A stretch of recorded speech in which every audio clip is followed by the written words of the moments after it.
পশ্চিমবঙ্গের মানুষ তাদের নিজের জীবন দিয়ে, যৌবন দিয়ে, নিজের কর্মক্ষেত্র দিয়ে তৃণমূল কংগ্রেসকে চিনেছে।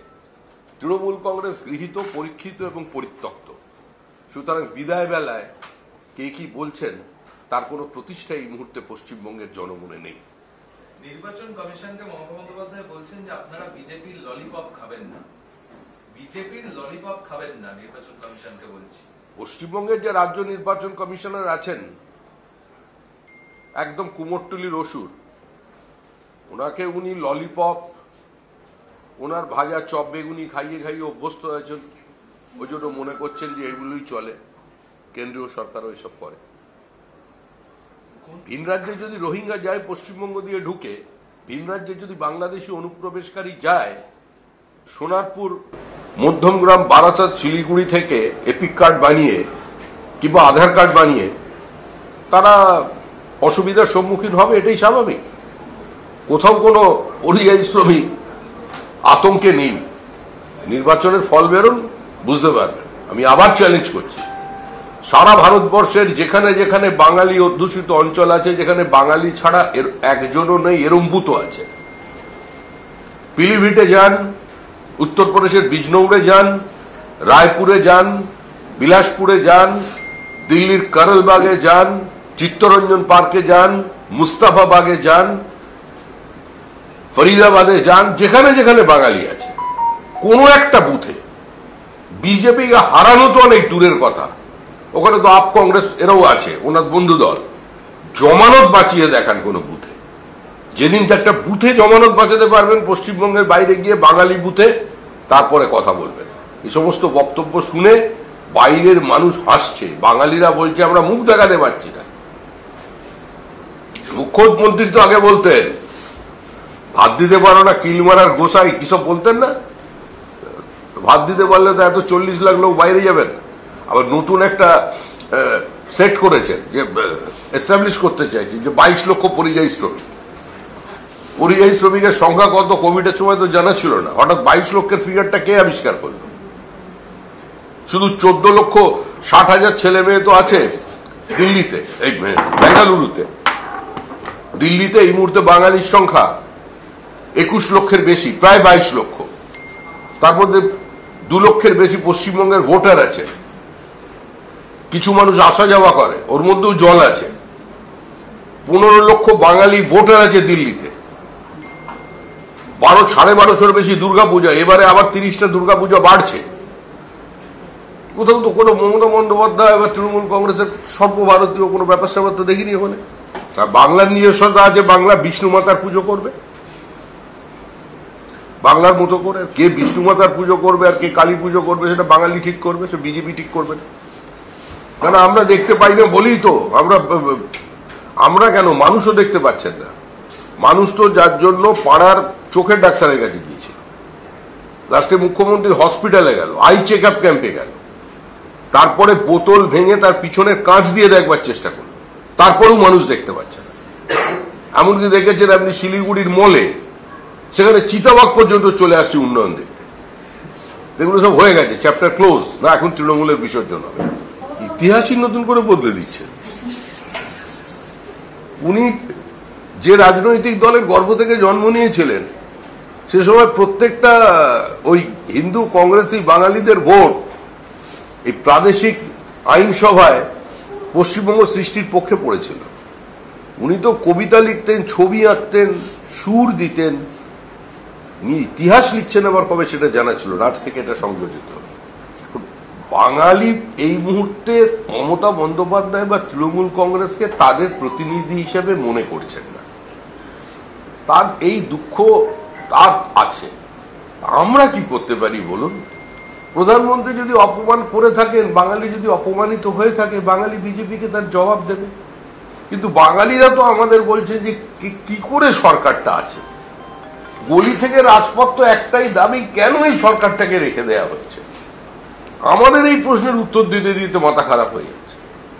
এখানে শুধু নয়, অনাবাসী ভারতীয় মধ্যে যারা বাঙালি আছেন, পুরো এন্টার ডায়াসপোরা বেঙ্গল, তারা প্রশ্ন তুলছেন, তারা সোশ্যাল মিডিয়ায় লিখছেন, তারা ফোন করে জিজ্ঞাসা করছেন যে কতদিন ওই অবস্থা চলবে।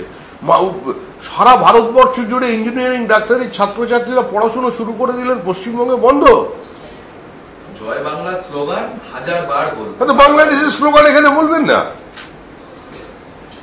ওখানে ইন্দিরা গান্ধীর লাইব্রেরি পুড়িয়ে দিয়েছে, এখানে এরা আপনার মুর্শিদাবাদে বাচ্চা বাচ্চা ছেলে মেয়েদের বই পুড়িয়ে দিয়েছে, ওখানে সরস্বতী পুজো মূর্তি ভেঙে দিয়েছে, এখানে নদিয়ার সমস্ত স্কুলের দেওয়ালে দেওয়ালে পোস্টার লাগিয়েছে মূর্তি পুজো চলবে না, তো ওখানেও জয় বাংলা বলছে, এখানেও জয় বাংলা বলছে।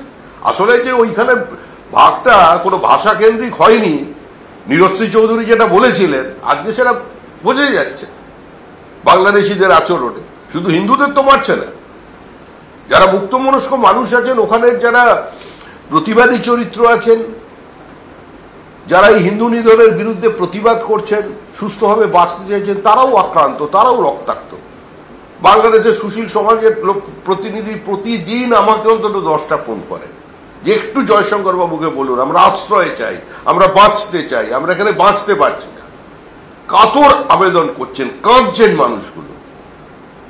আমরা বাঙালি কোথায় চিন্তা করছি? এখানে আমাদের একজন জয়া হোসেন নাকি আছেন, হ্যাঁ, জয়া এহসান, উনি একটু এহসান করুন ওখানে আমাদের হিন্দুদের জন্য।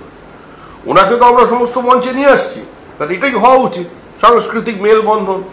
উনি এত ভালো অভিনয় করেন, উনি সমস্ত প্রাজ্ঞজনদের সভায় এখন উপস্থিত থাকছেন, বিভিন্ন মিডিয়া হাউসের প্রোগ্রামেও তাকে দেখতে পাচ্ছি মঞ্চ আলো করে থাকছেন।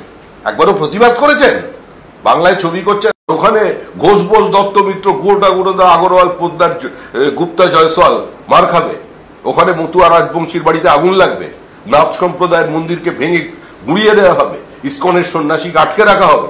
কতদিন চলবে? আটকে দিন, উনি আটকে দিন। উনি তো ঝড়ও ঘুরিয়ে দিয়েছিলেন, সারা রাত্রি খড়গপুরে দেখে নিজে বলেছেন তো যে আমি ঝড় ঘুরিয়ে দিয়েছি, জল আটকাতে পারছেন না। ওনার কাছে এগুলো কোনো ব্যাপার, উনি সব পারেন। মুখ্যমন্ত্রী সরকারের প্রতিনিধি আছে, তাকে জানিয়ে জল ছাড়া হয়েছে।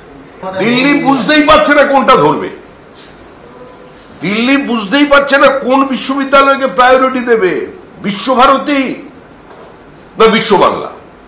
দিল্লি বুঝতে পারছে না ছাত্রদের কোন বই পড়তে পড়বে, সহজ পাঠ না এই পাগম পাঠ জপান। দিল্লি বুঝতেই পারছে না যে গীতবিতান পড়তে বলবে না কবিতা বিতান বলবে। দিল্লি মানেই খুঁজে পাচ্ছে না যে গীতাঞ্জলি আর কথাঞ্জলির মধ্যে পার্থক্যটা কি, দিল্লি বুঝে উঠতে পারছে না। তো আর ফিরাদ হাকিম তো বলে দিয়েছেন রবীন্দ্রনাথের শূন্যস্থান পূরণ করে দিয়েছেন আমাদের রাজ্যের মুখ্যমন্ত্রী মমতা বন্দ্যোপাধ্যায়।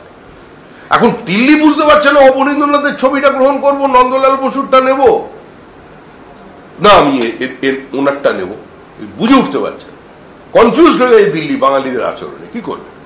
ভালো কথা, আনন্দের কথা, ওনার আত্মসম্মান আছে, ওনার কবিতা বই বিক্রি হচ্ছে, গান সমস্ত বিক্রি হচ্ছে, বিরাট বই মানে স্টল, ভালো কথা। আমাদের রাজ্যের মুখ্যমন্ত্রী এত বই বিক্রি হচ্ছে, সেটা আমাদের গর্বের।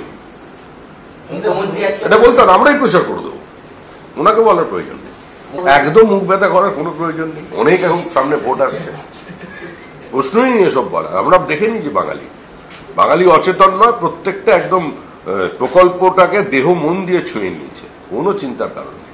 আমার মনে হচ্ছে ওই পথেই হেঁটেছে। কি আমাদের একজন ডাক্তার ছিলেন নির্মল মাঝি, ওনার অনুপ্রেরণায় উনি অনুপ্রাণিত হয়েছে।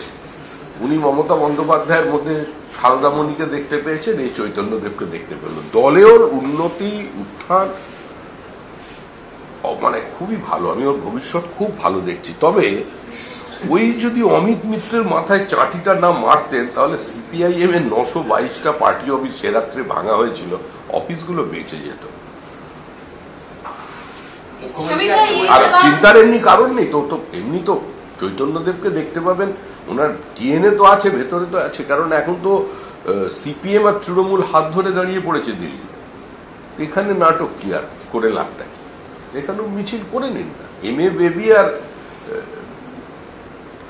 ডেরেক ওব্রায়েন হাত ধরে ছবি রেখেছে, অপার্থিব, অসামান্য, কি সুন্দর। ওপর থেকে তো সোমনাথ চ্যাটার্জি চমকে উঠছে। বুদ্ধবাবু বুঝে উঠতে পারছেন না যে কি ব্যাপারটা হলো। पश्चिम बंगाल की जनता हिंदी समझते हैं। प्रधानमंत्री ने क्या बोला, इसका पूरा जानकारी बंगाल की जनता का है। जनता को अपमानित मत करो, पश्चिम बंगाल की जनता प्रधानमंत्री को भी पहचानते हैं और ममता जी को भी पहचानते हैं। दोनों का अंदर फर्क जो है वो भी समझते हैं। समय आने दीजिए, सबका उत्तर इस पश्चिम बंगाल की जनता नहीं दे देगी। মুখ্যমন্ত্রী যদি এটা করেও যদি বলেন তৃণমূল কংগ্রেসকে যে ভাই তোরা বন্ধ কর, এই দুঃখ থেকে বলেন।